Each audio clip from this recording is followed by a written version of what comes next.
Kekanakan, Demokrat ancam keluar dari koalisi kalau AHY tidak ditetapkan sebagai cawapres Anies. Prosesnya sudah berjalan, pada waktunya nanti akan diumumkan. Yang jelas bukan sore ini. Ya, Demokrat akan evaluasi Anies kalau tidak menetapkan cawapres. Kenapa? Kami tahu bukan mengevaluasi dukungan yang menjadi poin utama, tetapi Ya kan, evaluasi itu kan sesuatu yang wajar dilakukan dalam waktu ke waktu. dia menginginkan Mas Anies bisa segera mengumumkan siapa cawapresnya. Salah memilih calon wakil presiden itu merupakan sebuah langkah yang blunder. Ya ini Mas Anies beneran bisa berlayar atau tidak nih gitu. Ya, kami menyodorkan Mas AHY, Anies AHY. Kalau mau menang ya Anies AHY, kan begitu. Perjuangan kader Partai Demokrat agar ketua umumnya jadi cawapres patut diacungi jempol. Pasalnya, mereka total banget mendorong putra sulung SBY untuk bisa menjadi pendamping Anies Baswedan. Oke, betul nggak sih informasi bahwa Mas Anies ketemu Pak SBY di Pacitan, Mas Anies menyodorkan nama, tapi Pak SBY tetap mengatakan harus AHY? Cara yang paling utama, tetapi perkembangan 1-2 hari ke depan tidak menutup kemungkinan ada nama kejutan. Tadi sudah dibilangnya dikutipnya surprise. Kalau diceritain sekarang nggak surprise lagi, benar. Yang kami sampaikan adalah kalau mau menang, Anies AHY. Sebuah figur yang sebangun, sejalan, yang sejauh ini tidak lari, tidak jauh-jauh dari yang menjadi kehendak dari publik.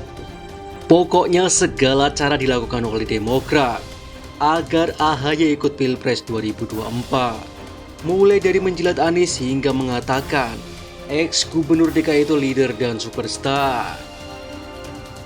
Bapak Anies Baswedan, dengan rendah hati dan semua kami lakukan untuk meyakinkan bahwa perahu koalisi ini bisa berlayar. You are the leader, you are the superstar. Demikian ujar AHY memuji Anies. Di samping itu, Demokrat melalui Benny Kaharman juga memuji Ketua Nasdem Surya Paloh dengan mengatakan, "Great, saya acungkan jempol buat Ketua Umum Nasdem yang terhormat Surya Paloh." Mengapa? Karena Pak Surya Paloh tak gentar capreskan Anies, tokoh yang padanya kental oleh musuh-musuhnya, dicap memainkan politik identitas. Tidak lupa pula partai berlambang bintang Mercy tersebut memuji partai PKS dengan mengatakan, PKS memiliki leader yang loyal dan militan. Saya salut. Saya tahu PKS terkenal memiliki kader yang loyal dan militan. Dan saya merasakan betul energinya di sini. Ujar AHY di acara Milad PKS ke-21 di Istora Senayan, Jakarta, Minggu 20 Mei 2003 silam. Dan masih banyak lagi manuver-manuver yang dilakukan Partai Demokrat dalam rangka mewujudkan ketua umum mereka menjadi cawapres Anies. Dan kalau diperhatikan, tidak hanya kader Demokrat saja yang menyuarakan AHY jadi cawapres Anies, tapi ada juga yang lain. Seperti yang diungkapkan oleh Direktur P3S, Jerry Messi, AHY memiliki kelebihan sebagai cawapres, yakni mempunyai partai dan figur yang menjadi idola kaum milenial. Begitupun yang disampaikan oleh Direktur Eksekutif Trias Politika, Agung Baskoro, bahwa AHY kemungkinan besar akan menjadi cawapres Anies, lantaran Demokrat punya posisi tawar yang kuat, serta memiliki stabilitas partai. Namun ini juga masalahnya, meskipun sudah berjuang total dan menjilat, Partai Demokrat tetap saja tidak mampu meyakinkan PKS dan Nasdem agar koalisi perubahan mengusung pasangan Anies dan AHY. Terbukti PKS pernah menawari Mahfud MD untuk menjadi cawapres Anies, tapi ditolak mentah-mentah oleh Menko Polhukam itu. Kemudian, PKS juga pernah mengungkapkan ada peluang Sandiaga Uno jadi cawapres Anies Baswedan, serta mengatakan Khalifah tokoh paling banyak dibicarakan di internal koalisi perubahan sebagai cawapres Anies, termasuk PKS pernah menyodorkan kadernya Aher sebagai cawapres Anies. Sedangkan Nasdem pernah mengancam koalisi perubahan akan bubar kalau Demokrat terus-terusan memaksa kehendaknya harus AHY yang jadi cawapresnya, karena begitu nggak sukanya mereka dengan AHY berduet dengan Anies Baswedan. Lantas, Apa yang membuat AHY tidak dianggap itu? Apa karena tidak ada untungnya buat Anies, seperti tidak mampu menambah ekstabilitas? Padahal, ekstabilitas politisi yang dekat dengan kelompok 212 tersebut cukup rendah, bahkan lebih rendah dari ekstabilitas Ganjar dan Prabowo. Logikanya sederhana saja. Kalau seandainya PKS dan Nasdem yakin duet Anies dan AHY akan menang, maka kedua partai itu tidak perlu lagi menyebut nama-nama cawapres potensial lain.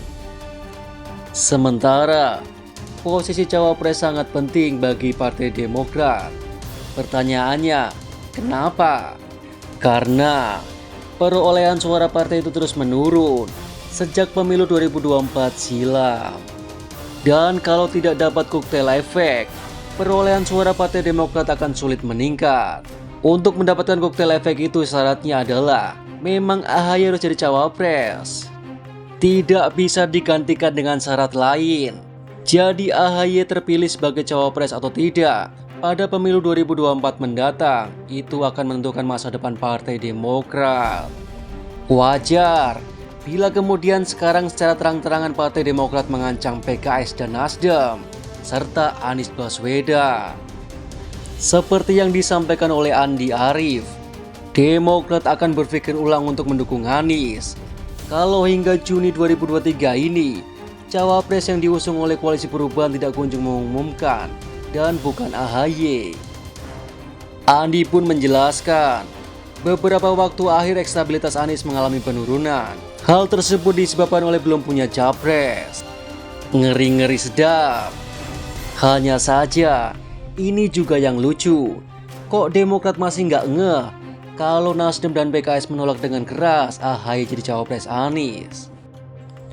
Tapi karena takut ditinggalkan oleh partai, katakan tidak pada korupsi, itu maka pengumuman capres diulur-ulur hingga batas waktu yang ditentukan, dengan harapan Partai Demokrat tidak ada pilihan lain selain mendukung Anies Baswedan ke depannya.